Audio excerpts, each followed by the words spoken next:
Sosok Tiko anak Ibu Eni yang sedang viral di media sosial itu akhirnya mulai terungkap.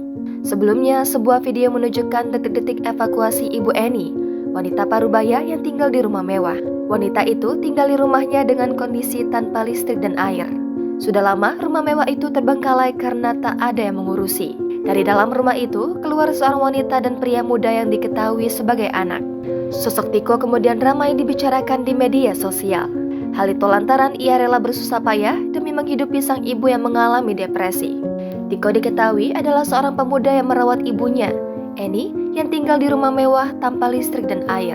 Ibunda Tiko menderita depresi dan kondisi rumah mereka terbengkalai sejak ditinggal ayahnya pada 2010. Tiko dan Ibu Eni bahkan sampai menada air hujan untuk mandi dan masak. Tiko yang saat ini beranjak dewasa memilih tetap bersama ibunya meski jalan yang ia ambil cukup berat. Kisah Tiko viral berawal dari unggahan akun TikTok tentang rumah besar dan mewah di Jakarta Timur yang terbengkalai.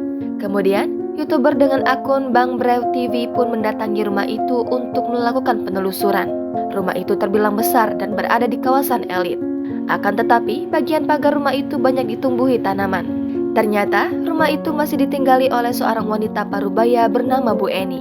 Dari keterangan Satpam Komplek, rumah itu sudah terbengkalai sejak 30 tahun.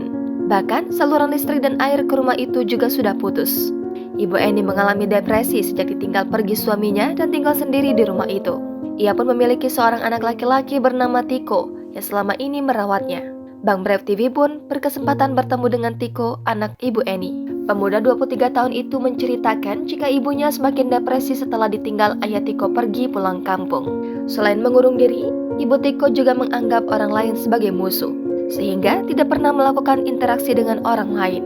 Lewat obrolan tersebut, Tiko juga membeberkan pekerjaan yang ia lakukan selama ini demi membiayai ibunya pula. Selama ini, Tiko sempat bekerja berdagang telur gulung dan lainnya untuk merawat sang ibu. Ia kemudian menjadi satpam kompleks perumahan setempat. Tiko mengaku tidak ingin menjual rumah peninggalan orang tuanya tersebut. Dirinya menyatakan tetap akan merawat rumah tersebut walau hanya bisa memantau. Kini, setelah video itu viral, Ibu Eni pun kini dievakuasi oleh dinas sosial. Saat penjemputan sang ibu, Tiko pun ikut mendampingi petugas. Sang ibu pun sempat menolak saat dievakuasi hingga akhirnya petugas harus mendobrak pintu. Jangan lupa subscribe, share, komen, dan like ya!